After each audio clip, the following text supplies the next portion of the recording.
Al Madina super শপের আলামিন ভাই। সুপার শপ চালু করার পর থেকেই এত প্রোডাক্টের স্টক ম্যানেজমেন্ট, কাস্টমারকে পজ বিল প্রদান, বাকির হিসাব রাখা, বেচা কেনার স্বচ্ছ হিসাব রাখা সহ প্রতিষ্ঠান ব্যবস্থাপনার সকল বিষয়গুলো কোন সফটওয়্যারের মাধ্যমে খুব দ্রুত ও সহজে করা যায় তাই নিয়ে চিন্তিত ছিলেন। ঠিক এমন সময় ই হিসাবের বিষয়ে জানতে পারেন আলামিন ভাই। কথা বলেন ই হিসাবের হটলাইন নাম্বারে। ঠিক তারপরে তিনি ই হিসাবের দক্ষ ইঞ্জিনিয়ার টিম সরাসরি পৌঁছে যায় আলামিন ভাইয়ের সুপার শপে।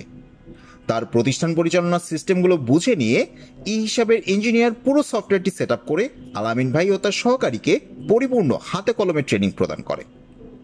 ই হিসাব সফটওয়্যারটি পরিচালনা আলামিন ভাইয়ের কাছে এতটাই সহজ মনে হয় যে আলামিন ভাই সেদিন থেকেই সফটওয়্যারটি ব্যবহার শুরু করেন। এ তো গেল পুরনো কথা, চলুন দেখে আসি এতদিন সফটওয়্যারটি ব্যবহারের পর আজকে আলামিন ভাইয়ের ঠিক কি অবস্থা। আসসালামু আলাইকুম, আমি আলমদিনা সুপার শপের অনার আলামিন বলছিলাম। ই হিসাব সফটওয়্যারটা ব্যবহার করে মোটামুটি আমি স্বাচ্ছন্দ্য বোধ করতেছি, আর ইজিলি স্টক সেলগুলা সবসময় অ্যাকুরেট পাওয়া যাচ্ছে। আর এই সফটওয়্যার কোম্পানিরা আমাদের তাৎক্ষণিক যে কোনো ঝামেলা হইলে সাপোর্ট দিয়ে যাচ্ছে। আলমদিনা সুপার শপের মতোই সারা দেশের প্রতিটি জেলার বিভিন্ন departmental store, brand shop, corporate company, showroom সহ হাজারো ব্যবসায়ীর ভরসার নাম হয়ে দাঁড়িয়েছে ই হিসাব। ই হিসাব পজের বস,